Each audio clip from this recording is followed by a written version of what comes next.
তো good morning everybody. তো যাই হোক, আমি চলে আসলাম এমন একটা জেলা, যে জেলাটা কৃষিভূমি নামে পরিচিত এবং যেটা কচুর জেলা নামে পরিচিত। আপনি দেখুন, আপনি হয়তো বুঝতে পারছেন না।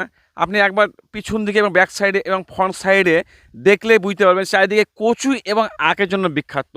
তো এখানে এসে মানে ভিডিও না করলে, যাই হোক, শুনেছি নাকি এখানে কচু আপনার বাইরে থেকে লোক এখানে আসে মানে কচু নেওয়ার জন্য। এখানে মানে এখানকার কচু এত ফেমাস এবং খাওয়ার জন্য, মানে বিশেষ করে খাওয়ার জন্য। কচু তো আর এই করার জন্য না, হয়তো ব্যবসা বাণিজ্য করে সবটা লাস্টে যায় পেটে। তো যাই হোক, এখানে দেখতে পাচ্ছেন একজন চাষি ভাই আছে, আমি তার সঙ্গে কিছু বক্তব্য বলবো।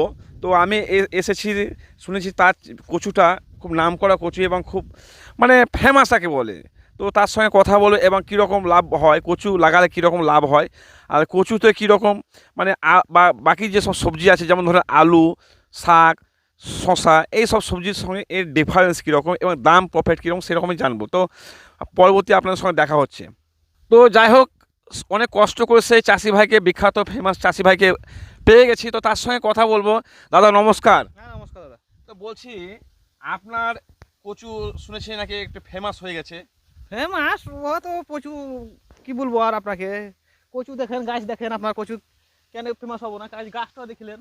আচ্ছা আচ্ছা, কচু চাষ করে লাভ আছে না লস আছে? আমি একটা কথা বলবো। কচু চাষ করে লাভ আছে। মানে আলুর থেকে লাভ আছে না লস আছে? আলুর থেকে লাভ আছে। ও তাই।